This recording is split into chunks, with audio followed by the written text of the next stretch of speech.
अगर मैं कहूँ कि पाकिस्तान क्रिकेट में एक ऐसा खिलाड़ी है जिसका पूरा करियर सिर्फ 3 इनिंग्स पर खड़ा है, और अगर मैं ये भी कहूँ कि उन 3 इनिंग्स में एक इनिंग्स ऐसी है जो एक नो बॉल की मरहूने मिन्नत है, तो क्या आप मानेंगे? जी हाँ, आपको मानना पड़ेगा। हम बात कर रहे हैं पाकिस्तान के मायानाज बल्लेबाज फ़खर जमान की।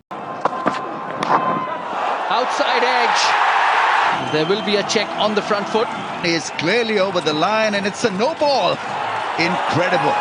जून 2017 में पाकिस्तान टीम को एक नया चेहरा मिलता है फ़खर जमान की सूरत में, और वो सवाल आज भी अपनी जगह मौजूद है कि आया वो चेहरा वाकई मुस्तकिल मयार की अलामत है या महज चंद लम्हों की चमक थी। फ़खर जमान का बैनुल-अक़वामी डेब्यू चैंपियंस ट्रॉफी 2017 में होता है। ग्रुप स्टेजेस में उनको जनूबी अफ्रीका के खिलाफ बैटिंग करने का मौका मिलता है, जहाँ पे वो 23 बॉलों पे 31 रन की जहराना इनिंग्स खेलते हैं, और उसके बाद इसी तरह उनको इंडिया के खिलाफ अगली इनिंग में मौका दिया जाता है, जहाँ वो 11 बॉलों पे 2 रन बना के आउट हो जाते हैं। तो इस तरह फ़खर जमान को वहाँ से ड्रॉप कर दिया जाता है। लेकिन सेमीफाइनल में एक बार फिर फ़खर जमान पर भरोसा करके सरफराज अहमद उनको वापस टीम में लाते हैं, और सेमीफाइनल में वो श्रीलंका के खिलाफ एक क्रूशियल 50 रन्स की इनिंग्स खेलते हैं, जिसकी वजह से उनका फाइनल में भी जगह बना लेते हैं। और फाइनल में आते ही बुमराह पहली गेंद पे फ़खर जमान को आउट कर देते हैं। लेकिन उस दिन किस्मत को कुछ और ही मंजूर था। जब बुमराह ने फ़खर को आउट किया तो वो जो स्लिप में कैच हुआ वो गेंद नो करार दी गई। यूँ फ़खर जमान को एक नई ज़िंदगी भी मिल गई, और वो एक नई इनिंग, एक ऐसी इनिंग जो उसकी सारी ज़िंदगी का फैसला उस इनिंग ने कर दिया। वहाँ पे फ़खर जमान ने चैंपियंस ट्रॉफी में अपने करियर का पहला 100 किया, और यूँ फ़खर जमान 114 रन की इनिंग्स खेलते हैं, जो एक मैच विनिंग इनिंग्स में आती है। हकीकत यह है कि वो एक इनिंग फ़खर जमान के सारे करियर के लिए ढाल बन जाती है। उसके बाद उनकी मसलसल गैर मुअस्सर और औसत दर्जे की परफॉर्मेंस पर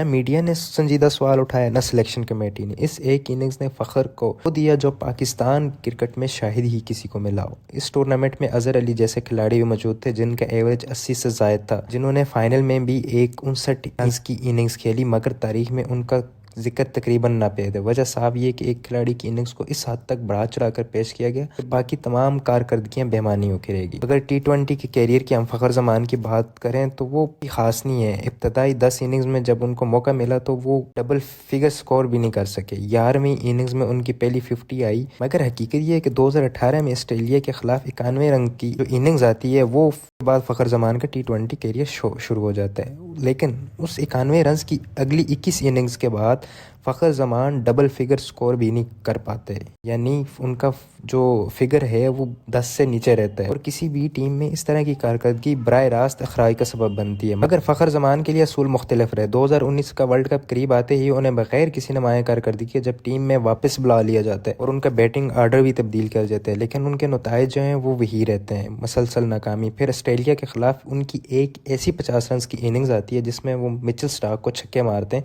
और फिर एक बार मुस्तकबिल के लिए 3 साल अपने महफूज कर जाते हैं। पाकिस्तान वो मैच हार जाता है, मगर फ़खर जमान के करियर का ग्राफ कभी नीचे नहीं आता। 2022 में स्ट्राइक रेट पर बेस छिड़ती है। मोहम्मद रिजवान और बाबर आजम को तनकीद का निशाना बनाया जाता है। फ़खर जमान को इस बेस में एक हल के तौर पर पेश किया जाए। हालांकि उनका अपना T20 का रिकॉर्ड किसी भी तरह इस दावे की तायद नहीं करता कि 2019 का वर्ल्ड कप हो, एशिया कप हो, 2022 का वर्ल्ड कप हो, फ़खर जमान बुरी तरह नाकाम हुए हैं। और वजह जबकि दूसरों पर, क्योंकि रिजवान और बाबर टीम में होते थे तो वजह इन पर होती थी, तो फ़खर जमान पर कोई तवज्जो नहीं देता था। अगर हम अदाद व शुमार की तरफ जाएं तो फ़खर जमान का 114 T20 मैचेस खेले और सिर्फ उनके 2360 रन बनाए हैं। बेहतरीन स्कोर उनका 91 है, एवरेज सिर्फ 23 है, और स्ट्राइक रेट सिर्फ 131 है। सिर्फ 13 50s हैं और कोई सेंचुरी नहीं, यानी हर 10 इनिंग्स बाद बमुश्किल एक उनकी 50 आती है। दूसरी जानिब अगर हम इसको बाबर आजम से कंपेयर करें जो आजकल बड़े कर रहे हैं, तो बाबर आजम का एवरेज जो है वो 40 है, जो कि फ़खर जमान से बहुत ज़्यादा है, और स्ट्राइक रेट 129 का है, यानी 19-20 का फ़र्क है।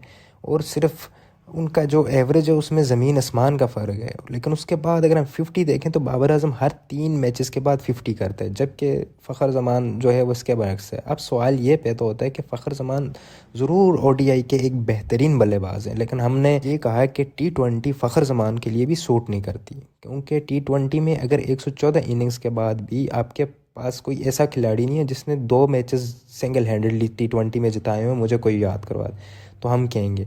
तो इस वजह से आपको ये बताता चलूँ कि फ़खर जमान जो है वो T20 में भी सेट नहीं बैठता। लेकिन उसके बैटिंग आर्डर कभी नीचे से ऊपर चेंज कर देते हैं, कभी ऊपर से नीचे, कि शायद फ़खर ज़मान जो है वो रन्स बना ले, लेकिन फ़खर ज़मान ने कसम उठाई है कि वो T20 जो है वो उसमें फ़िट नहीं बैठते। अब जो ये अदाद शुमार मैंने आपको बताए हैं, कि इसके बाद आपको भी लगता है कि वाकई फ़खर ज़मान जो है वो ओवर रेटेड हैं? काफ़ी सारे लोग तो कहते हैं नहीं अंडर रेटेड हैं। आप अब खुद बताएं, इस कमेंट्स में ज़रूर बताएं कि फ़खर ज़मान ओवर रेटेड हैं या अंडर रेटेड है।